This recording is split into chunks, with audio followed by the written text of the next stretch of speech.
Hi, Jordan Bradford here with the Tranel Financial Group, and I'm here for your March 2021 stock market update. And what a difference a year makes.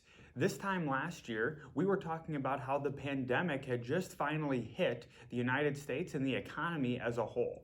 And this March was a significant improvement over what we saw this time last year. In fact, one of the big highlights for the month of March in 2021 was that the markets were up as a whole.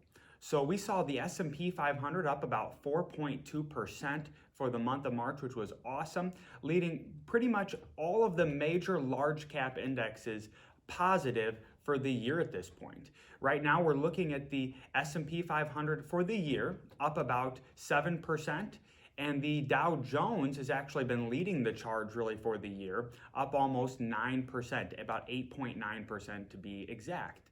And then the NASDAQ, which was the great performer in 2020, is lagging behind just a little bit, only up about 4.5% or so for the year. But we did have a lot of great things happen in the month of March. Of course, we had the $1.9 trillion stimulus bill passed, which I've done a video on, and if you're interested in learning more of the details about that, I'd highly encourage you to check out our website where you can find that video and get some additional resources and some information about what was included in that bill and how it may impact you. But a lot of other good things happened in the month of March. We saw essentially the Federal Reserve got together and they looked at what's going on and said, we're expecting the economic growth to really continue, in fact, grow a little bit better than what we've seen over the last 12 months or so. And one of those things has actually caused a little volatility because with the $1.9 trillion stimulus bill and the Federal Reserve's talk of economic growth over this year, it did cause a little volatility midway through the month and early in the month as well, really regarding interest rates. So that's been a big talking point in the market, and I think it's something that will, slowly work itself out through the course of the year. But you probably were wondering why everyone was talking about the Federal Reserve or bond yields. And that's really the reason, because as the economy continues to grow and expand, one of the things that can happen is inflation can start to kick in. And over the last 10, 15 years, we haven't really experienced great deals of inflation.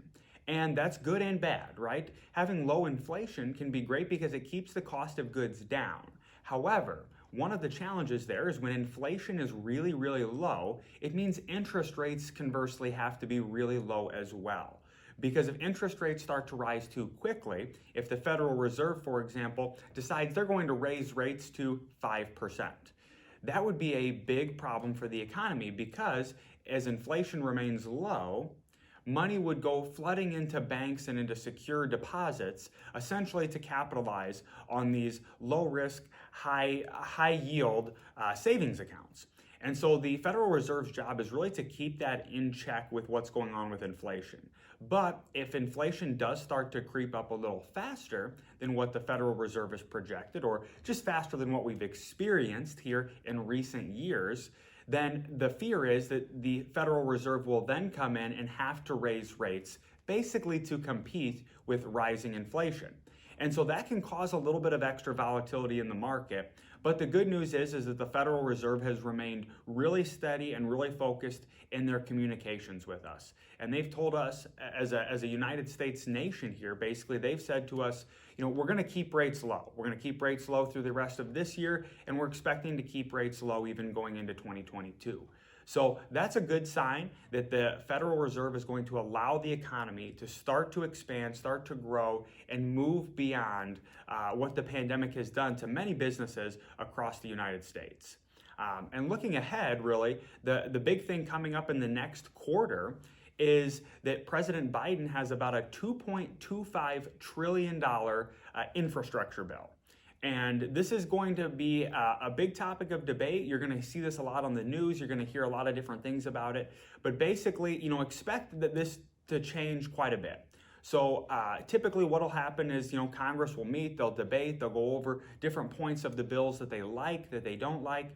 And what we see now, the initial presentation of this, will likely be very, very different from what we're going to actually get when this bill finally does get passed, if it gets passed at all. But that's a big amount of spending, right? We just spent $1.9 trillion in the month of March to combat the pandemic, and now we're talking about spending even more money on a national infrastructure bill. So these are the types of things that are going to keep the market, a little bit on its toes. But I think that, the outlook is really, really positive as vaccine rates continue to go up and up and up, and we're starting to see, different states reopen their economies. So as this continues to happen across the country, I think we're going to be in a really good spot for the economy to continue to expand and grow, just as the Federal Reserve has predicted that will be the outlook for the rest of 2021. But it was a great March this year, and certainly when you compare it to March of 2020, it's about as polar opposite as you could get. So I hope this was informative for you. If you have any questions about your portfolio, any questions about market outlook for the rest of the year, please reach out to us. Our phone number is 847-680-9050. Thanks, and have a great day.